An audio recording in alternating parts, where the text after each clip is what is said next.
Version है कि हमने दरवाजे बंद किए।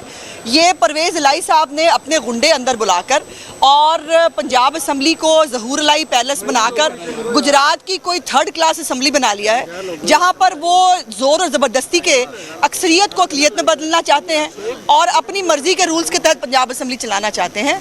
तो ये कतन हमने नहीं किया, ये परवेज़ इलाही साहब का ये पुराना वतीरा, और मेरा ख्याल है कि पायोडीन जो है वो मेरे ख्याल उनकी अब ठीक हो गई है।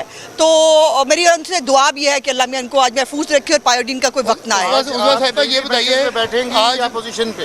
हुकूमती बेंचेस पे बैठेंगे जी, इसमें कौन सी दूसरी राय है? हम हुकूमत है, हुकूमती बेंचेस पे ही बैठेंगे। लेकिन तो और वहाँ पर जो है जो नहीं, हम तो बिल्कुल तसादुम को हत्तल इम्कान अवॉइड करने की कोशिश करेंगे। लेकिन परवेज़ इलाही साहब ने, अब आप लोग सब लोग भी यहाँ खड़े हैं, ये ओपन हाउस है और हर हाउस के अंदर मीडिया को इजाज़त होती है, होनी चाहिए। लेकिन उसके बावजूद परवेज़ इलाही साहब ने जो हरकत की है कि मीडिया को भी अंदर अलाउ नहीं करना, अंदर वो जो चाहेंगे करेंगे, ऐसा नहीं होता, ऐसे नहीं हो सकता। और परवेज़ इलाही साहब के पास चंद दिन जो स्पीकरशिप के रह गए थे, इज्जत से गुजार लेते तो बेहतर होता।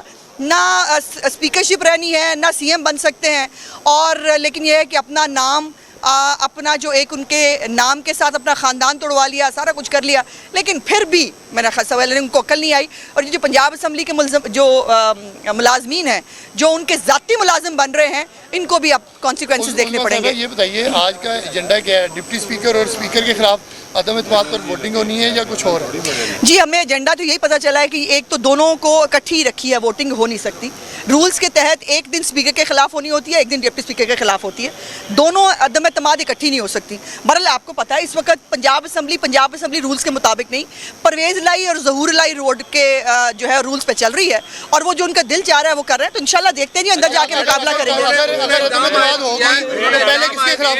उन्होंने इल्जाम आयद किया कि दरवाजे पंजाब हुकूमत ने बंद किए हैं। अगर दरवाजा अंदर से बंद है फिर पंजाब असम्बली की जिम्मेदारी है, अगर दरवाजा बाहर से बंद है तो फिर पुलिस की जिम्मेदारी है। क्या कहेंगे? नहीं, देखिए, पंजाब असम्बली को जो है सीएम साहब की सिक्योरिटी जो है उस तक को अलाउ नहीं किया गया अंदर आने के लिए।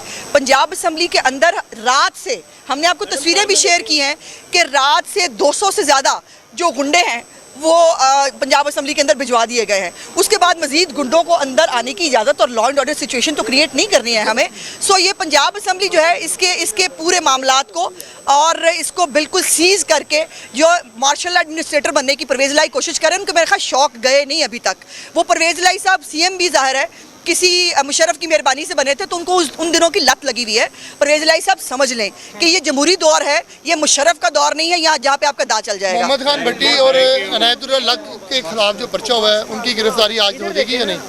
देखिए, वो चूहों की तरह भाग रहे हैं, हिम्मत है तो फिर खड़े हो ना।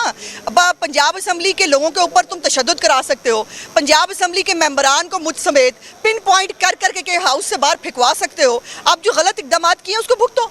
फिर अब ये घरों से भागते क्यों हो? फिर घरों पर रहो, फिर तुम लोगों को घर भेजते हैं। तुम्हें हमें जहाँ भेजने का शौक था मुकाफाती अमल, अब तुम लोगों को वहाँ खुद जाना है।